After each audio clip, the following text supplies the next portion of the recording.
There's a saying that we have here in the hood where I live. Fake it until you make it.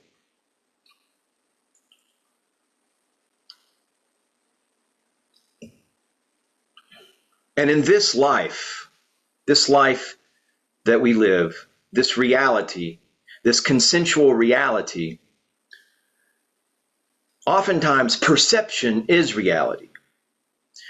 At least reality for the individual and their particular modes and nuances of perception. And in this case, I had a comment, which I always welcome positive comments and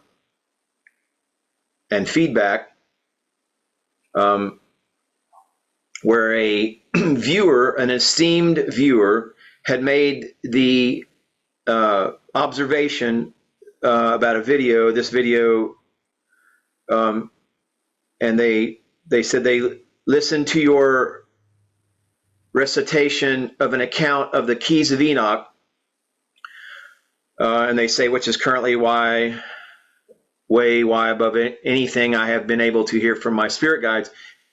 And I was initially put off by a theatrical male Viking master type of voice you occasionally do. It is off-putting because it sounds inauthentic and needlessly theatrical.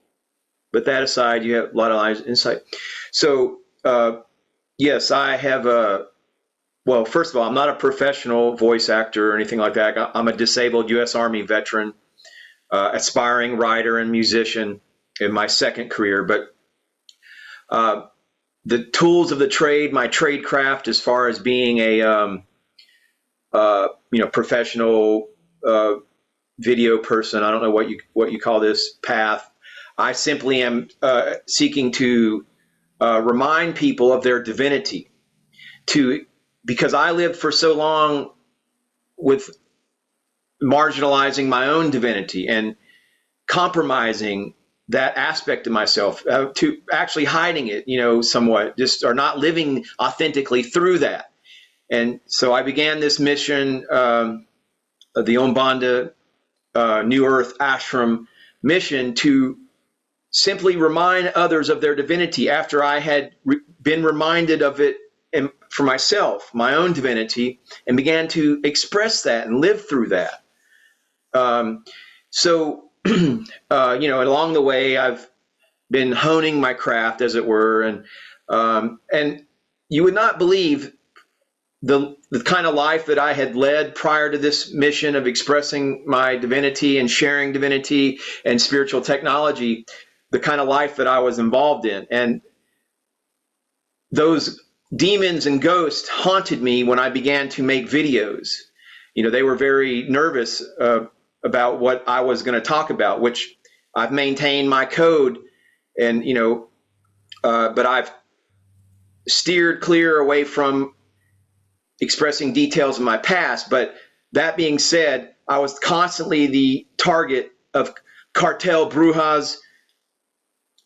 Cartel, that's sorcerers, that's a Mexican word, Spanish word, sorcerer, witchcraft, Freemasons, their attacks, constant spiritual attacks, constant darkness, constant negative comments on the videos and the message that I was trying to share and get this out.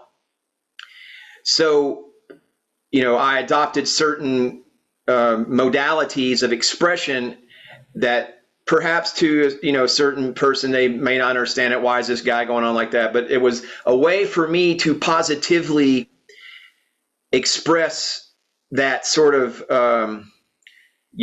anger. I'm a fighter. I don't, once I got onto this path of divinity, I put all of my demons at rest and became in alignment with my own power. I had no time for tomfoolery. So the way that I handled a lot of this negative energy and attacks, out and out attacks on my mission, was to sometimes adopt, more overt displays of what I perceive to be projecting power.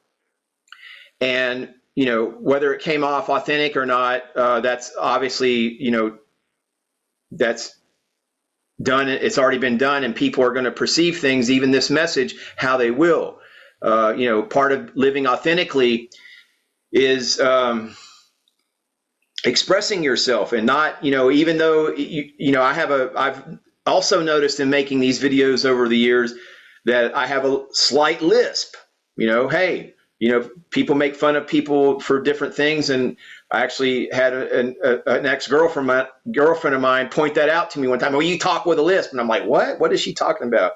Anyway, so the divine tongue, though, of the Viking voice, I want you to understand, this is a purely scientific, metaphysical tool, and I'm calling it the Viking voice because this is what the person identified it as. But you see, our power is spoken through our words. Our words are our power. And if it's seemingly inauthentic, then I will continue to hone this craft until it is authentic. It has always felt natural for me because I was naturally expressing energy and power because of a dark context of what I was going through with people, challenges, constant challenges and attacks on me, my person, and whatnot. And so, I always took the high road, though. I always took the path of teaching, taking someone's energy and recasting that energy into a positive lesson. And I'm not saying that this person who made the observation on the Viking voice I didn't take anything negative from it. They were just expressing their observation, and they did it in a gentleman, or, they did it in a polite way, but the divine tongue, though, of the Viking voice is purely scientific, metaphysical, and this speech is based on vibrating sounds of electromagnetic vocal cords, and our psychical minds, the electromagnetic mind as it expresses itself through heart-brain coherence. Our thoughts in our brain are physical electrical manifestations. Our heart emotions combine to create what is known as our psychical mind. Your magnetism of your heart emotion with the electricity of your thoughts creates your psychical mind. And these are able to transmit a higher vibratory electromagnetic field and wavelength that can cause discomfort to one less evolved or not sharing the same perspective. Now, the axe, and in this case, this axe is more of a ceremonial implement, and it has different occult symbols, and I don't want to discuss this too much, but different, these are ancient sort of writings, symbols that I don't want to really discuss because this is part of my personal power. And the axe in and itself, this is, even though this is a ceremonial implement, this tool, this ceremonial ritual tool is functional, though. I put a very, capable edge on this. And this tool, this axe is expressive of divinity, and it's expressive of power that we must project in this world, because your power will be tested. Your foundation must be built upon strength, power. And now, of course, strength, not, trying to make this in some sort of macho, Viking axe message, but it is based upon projection of your authenticity, your sincerity. And if you're combining the emotion, magnetism of your heart with the electricity of your brain, with a heart-mind coherence, this is a type of power of your psychical mind, and it's able to transmit a higher vibratory electromagnetic field and wavelength that can cause discomfort to those perceptions that are less evolved or not part of this energy current. The axe is a symbol of spiritual penetration and fertilization as it opens the ground. And this is often associated, the axe also, and keep in mind, not just referencing Norse Celtic culture, but this is ultimately, all of this is based on Hindu spiritual technology. And the Hindu thunderbolt is a symbol of celestial illumination because it's associated with the axe, the thunderbolt. As you see, it has these jagged edges, and related to the ox because of its shape and can be a general talisman of strength. The Viking axe in particular, though, has stood as a symbol of strength and resilience, wielding both practical utility and symbolic significance. Yes, indeed. Now, for the Christ himself, the anointed one, the one anointed in the strength and the knowledge of his divinity, this symbol or marker can also be understood as a crossing over to another dimension.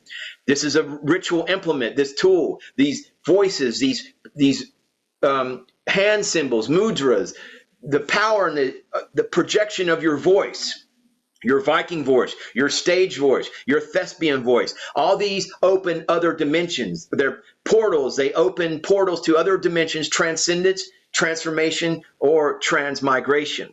The symbol of Zeus, the thunder god, who used the axe to summon storm clouds and invoke storms. And the Greeks used the word paralyze to refer to the axe of Zeus. And now this is also, all of this is richly you projecting your energy into your dimension and projecting your foundation of strength. And it's associated with sanctifying your sacred space, which everywhere you deal in this 3D world must be identified as sanctified space. You're bringing heaven to earth constantly and is honored by reverent silence. He is described as a shining and radiant God bearing his golden axe, a symbol of peaceful negotiation.